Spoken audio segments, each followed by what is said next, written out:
दिल्ली और आसपास वीकेंड में गर्मी से राहत बरकरार रखने के आसार। 25 मई तक हल्की बारिश और तेज हवाएं चलने की संभावना। मौसम विभाग ने दिल्ली में आज बहुत हल्की बारिश का अनुमान जताया, लेकिन 60 किलोमीटर तक यानी कि बेहद तेज रफ्तार से चल सकती हैं हवाएं। दिल्ली और आसपास के इलाकों में आज 37 डिग्री के आसपास रह सकता है अधिकतम तापमान, जबकि न्यूनतम तापमान 26 डिग्री के करीब रहने के आसार। दिल्ली में कल 37.1 डिग्री अधिकतम तापमान दर्ज किया गया, सामान्य से 2.4 डिग्री ऊपर रहा तापमान। दिल्ली में न्यूनतम तापमान में हल्की बढ़ोतरी, कल 26.4 डिग्री रिकॉर्ड किया गया पारा।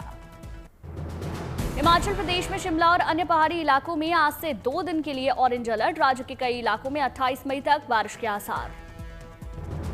शिमला सहित कई इलाकों में आज ओले पड़ने के आसार, कल भी ऐसा ही रह सकता है मौसम। चेन्नई और आसपास के इलाकों में कल हुई जोरदार बारिश, उड़ानों पर असर पड़ा। केरल में 2 से 3 दिन में आ सकता है मानसून। दक्षिणी अरब सागर से लेकर बंगाल की खाड़ी और पूर्वोत्तर में आगे बढ़ने की संभावना। राजस्थान में भीषण गर्मी का असर बरकरार, अगले 2 से 3 दिन में चल सकती है तेज हवाएं, तब मिलेगी राहत। महाराष्ट्र के कई इलाकों में आज से भारी बारिश के आसार। रायगढ़, सिंधुदुर्ग और रत्नागिरी में ऑरेंज अलर्ट। ठाणे और पालघर में भी हो सकती है बरसात। महाराष्ट्र के वाशिम में कल तेज हवाओं के साथ झमाझम बारिश, मौसम विभाग ने जारी किया था अलर्ट। पुणे, कोल्हापुर और सतारा में आज हो सकती है जोरदार बारिश। गुजरात के गिर सोमनाथ में बदला मौसम का मिजाज, कल शाम तूफानी हवाओं के साथ हुई तेज बारिश। गुजरात के अमरेली जिले में आंधी के साथ जमकर हुई बारिश, आवाजाही में दिक्कत हुई। गुजरात में छिटपुट स्थानों पर गरज के साथ भारी बारिश होने का अनुमान। अरब सागर में बने निम्न दबाव के चलते बदला मौसम का रुख। भारत के star javelin thrower Neeraj Chopra का एक और कमाल। पोलैंड में ओरलेन जानुस कुसोसिंस्की मेमोरियल प्रतियोगिता में जीता सिल्वर मेडल। आखिरी प्रयास में 84.14 मीटर की दूरी तक भाला फेंक सके नीरज, जर्मनी के जूलियन वेवर से पिछड़े। ऑरलेन चैंपियनशिप में जर्मनी के जूलियन वेवर ने 86 मीटर के पार भाला फेंक कर जीता गोल्ड मेडल। तीसरे स्थान पर रहे ग्रेनेडा के एंडरसन पीटर्स, ब्रॉन्ज मेडल अपने नाम किया। दोहा डायमंड लीग में भी दूसरे नंबर पर रहे नीरज चोपड़ा, लेकिन 90.23 मीटर दूरी तक भाला फेंक कर तोड़ा अपना ही रिकॉर्ड। सितंबर में टोक्यो में होने वाली विश्व चैंपियन पर है नीरज चोपड़ा की निगाहें। सामने होगा अपना खिताब बचाने की चुनौती। आईपीएल 2025 का रोमांच जारी। लखनऊ में 65वें मुकाबले में रॉयल चैलेंजर्स बेंगलुरु को मिली करारी हार। 42 रन से जीती सनराइजर्स हैदराबाद। बेंगलुरु के टॉप 2 में फिनिश करने की उम्मीदों को लगा झटका। अंक तालिका में टॉप 2 पर स्थान पक्का करने के लिए जीतने थे दोनों मैच। हैदराबाद ने पहले बल्लेबाजी करते हुए 20 ओवर में बनाए 231 रन। 232 रन के विशाल लक्ष्य का पीछा करने उतरी आरसीबी 189 रन पर सिमटी। हैदराबाद के ईशान किशन ने खेली 94 रन की नाबाद पारी। अभिषेक शर्मा ने 34 और अनिकेत वर्मा ने 26 रन का दिया अहम योगदान। आईपीएल का 66वां मैच आज पंजाब किंग्स और दिल्ली कैपिटल्स के बीच जयपुर के सवाई मानसिंह स्टेडियम में शाम 7:30 बजे से शुरू होगा मुकाबला।